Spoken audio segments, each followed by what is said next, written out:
Hey guys, it's Stephanie Grams with Keepsake Business Academy, and this is a quick tip if you're going to use ChatGPT. The one I use for this example, I'll put the link below. Okay, so before I ask Chat to do anything, I paste in a setup prompt that explains the kind of business that I run and the expectations I have. So I'll walk through this slowly so you can follow along.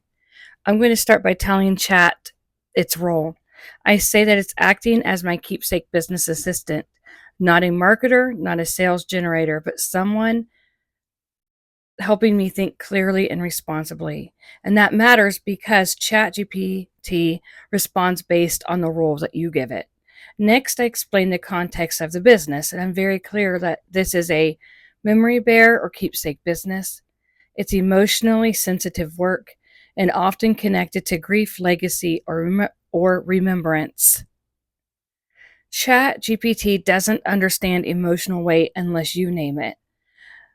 Then I define the tone that I expect, and I'm going to tell it to be calm, compassionate, professional, and never hype driven. Goodness, sorry about that.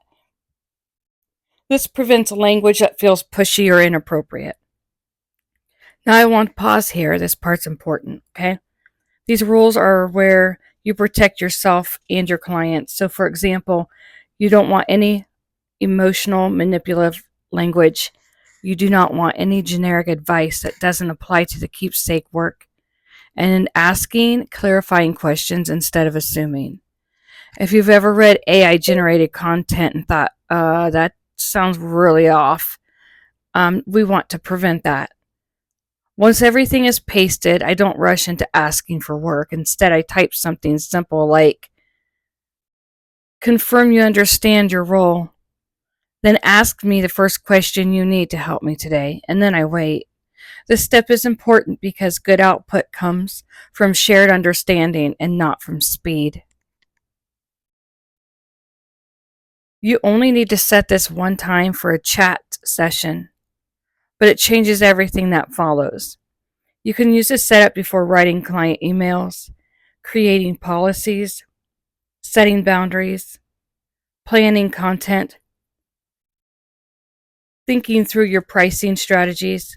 And if ChatGPT gives you something that doesn't feel right, you can correct it. You can say something like, well, that sounds too salesy. Soften the tone. Or remove any urgency. Or this business involves grief. Rewrite this with more care. You're not giving up control. You're just using this as a tool. So the setup is the foundation for everything we're going to do moving forward. So in the next video, I'll show you how to use the exact setup to write compassionate client emails, including how to respond when emotions are high and you're not sure what to say.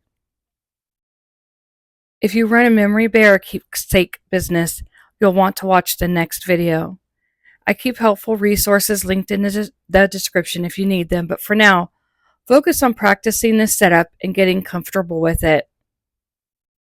Remember, this is about support and not speed. As always, you can find me at keepsakebusinessacademy.com. Stephanie Grams, have a great day.